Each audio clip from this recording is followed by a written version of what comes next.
Good morning. Thanks so much for joining us. I am thrilled to be here today with Ertharin Cousin, who is former ambassador to the Rome-based agencies for the U.S., as well as former head of WFP. Ertharin, thank you so much for joining us. Oh, I'm delighted to be here. It is such a pleasure to be here with you in person in New York.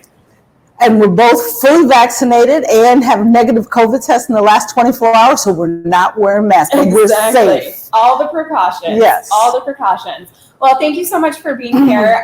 Big week for food systems here in New York, the UN Food Systems Summit coming up on Thursday. We'll talk a little bit about that. But I wanted to start actually with your role as ambassador. You were nominated in 2009, and that was directly after the food crisis in 2008. Food prices globally spiked. What was it like representing the U.S. in Rome at that time, and the issues that you were working on to really ensure that there was equitable food access? Well, it was a very interesting period of time because the global community was, for the first time, prioritizing agricultural development as a global issue. It became the issue of the G7. The G7 rarely talks about agriculture, let alone hunger. And then you have a priority session at L'Aquila in Italy where the countries came together and made commitments to supporting what was necessary to assist in addressing the challenges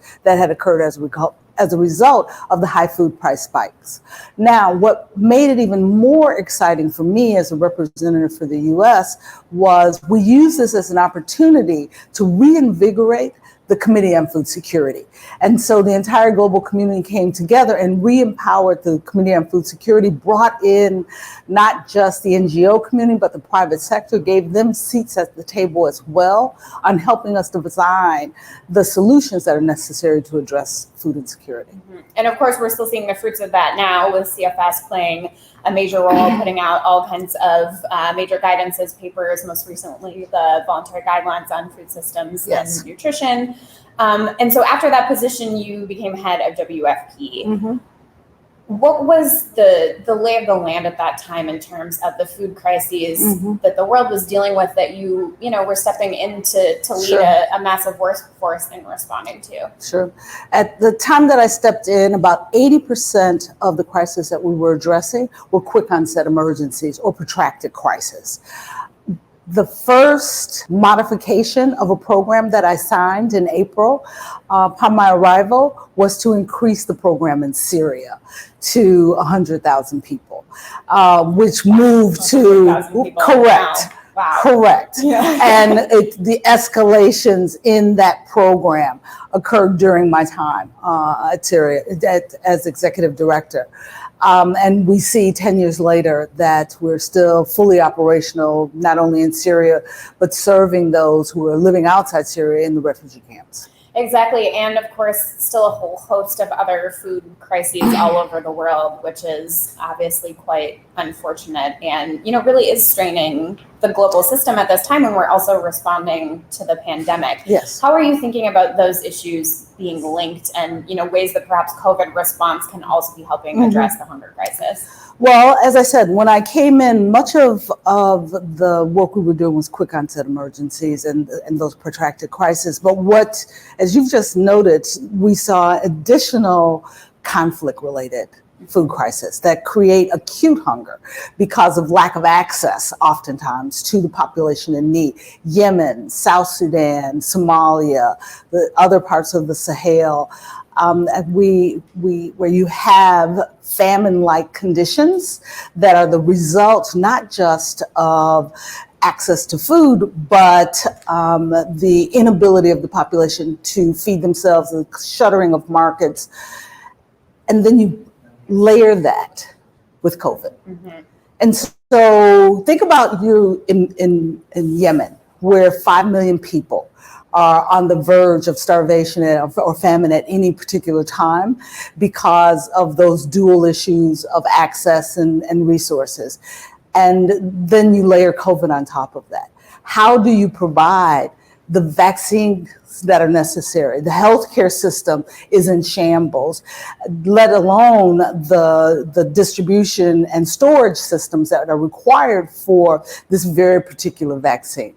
And so you have numbers of COVID patients that are escalating without a healthcare system, without access to food. So you're compounding tragedy in so many places around the world as a result of COVID. And of course, we also see a link, we all know that people are more susceptible to COVID if they have comorbidities. And one of those comorbidities can be malnutrition. If people are not properly nourished, their bodies do not have the strength to withstand COVID. So, we already had a malnutrition crisis, unfortunately, before COVID, and now it's increasing. And unfortunately, the predictions about world hunger numbers did grow. They did grow. Not only did the predictions grow, the number of people who are actually hungry increased by about 100 million, directly related to COVID and lack of access to food. The logistics system, very quickly. Senegal, for example, you have a fairly good farm to urban area movement of food on a regular basis.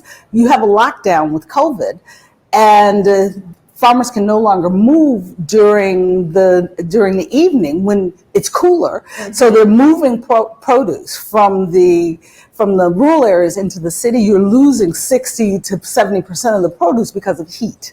So prices escalate. Mm-hmm. And so those who on limited budgets could barely afford food, nutritious food before, now can't afford it at all. So yes, we're seeing this challenge in areas that are suffering from conflict, but we're also seeing the challenges of COVID affecting food systems across developing countries where historically you'd say the urban population is going to be okay. Mm-hmm. They're not. Mm-hmm. And in those same countries, because of that lack of refrigeration, you can't get COVID vaccines in there. You don't have the systems in place to support the storage and the distribution.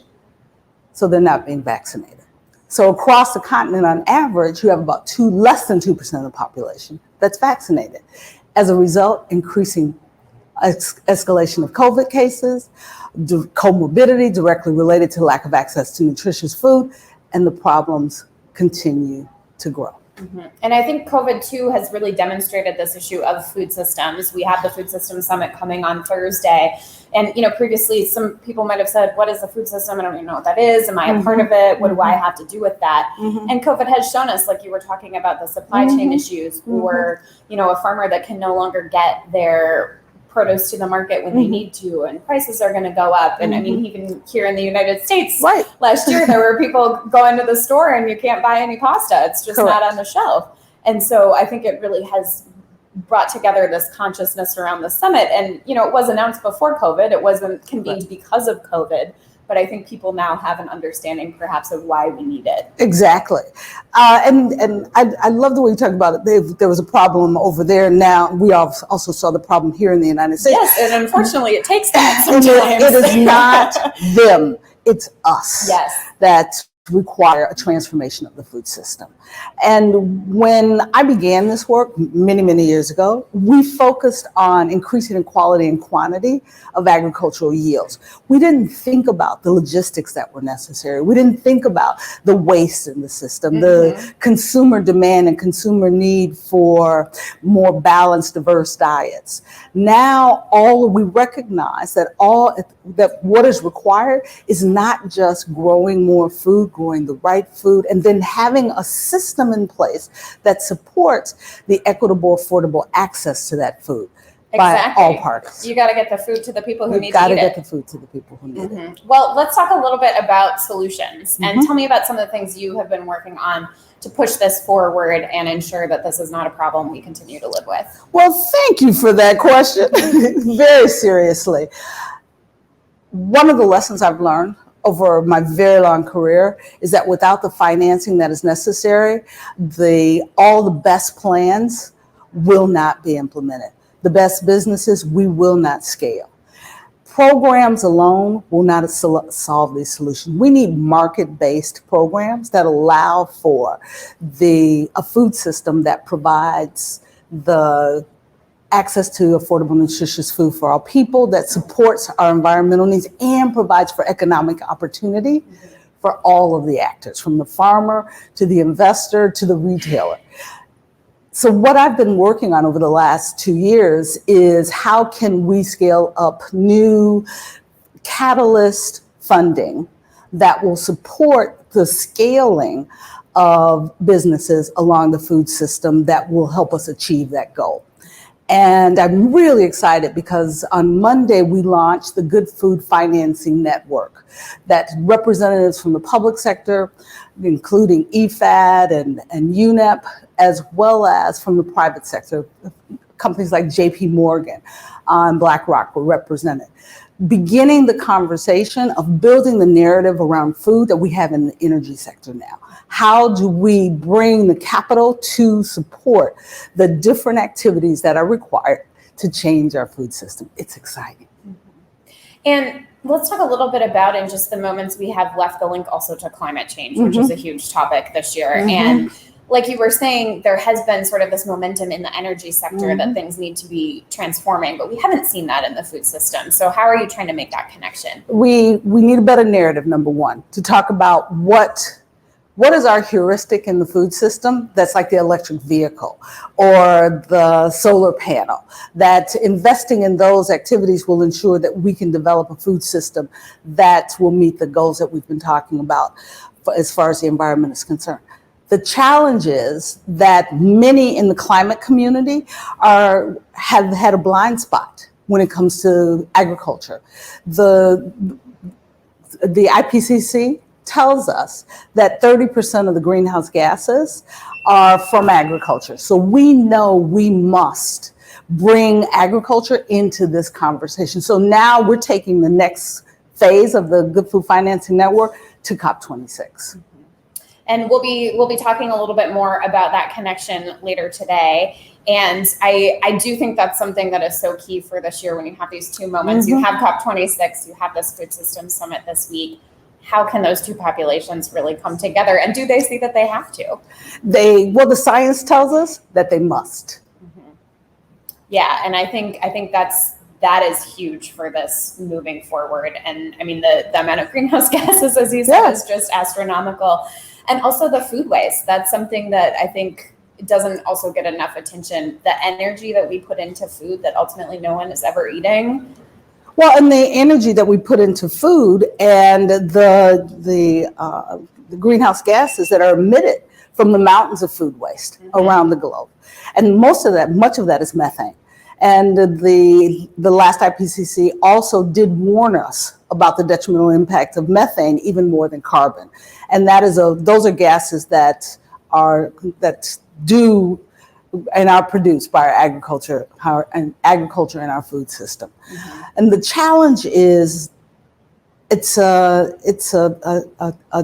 dichotomy, because you have a food system that is impacting the climate, and agriculture in our food system is one of the systems that is most vulnerable to the changes in climate. Exactly. And so it is critical that we begin a dialogue with the COP26 leaders that includes agriculture. In the NDCs now, none of them include agricultural pathways for it. We've got to get those into the NDCs. The funding, when we talk about climate funding, a percentage of that funding should go to agriculture.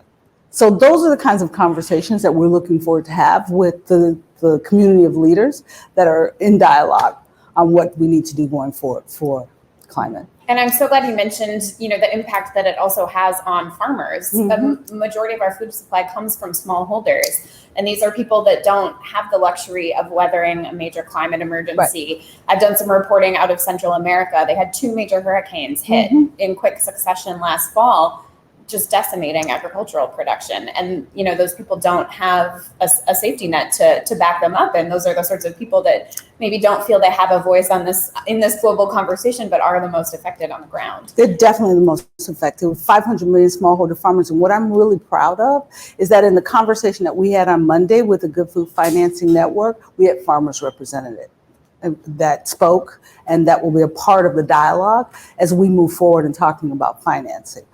You can't have 500 million smallholder farmers feeding about 80% of the people in the countries where they work and live, and not address their issues directly when you are talking about climate and creating sustainable food systems.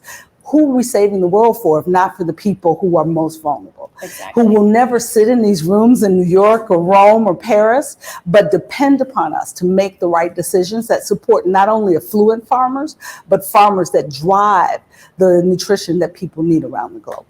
Yeah, and I think that's been a piece of this food system summit as well, is because it's been mostly virtual, so there's been an opportunity for farmers, for people around the world to participate. Obviously, you're never going to get everyone, even if you endeavor to do so, but that's been a major part of this is bringing in those smallholders. Well, Ertharin, it was such a pleasure chatting with you. It was so great to be here with you in person. I really appreciate your time. Thank you so much for joining us. It's been a real pleasure. Thank you for this opportunity.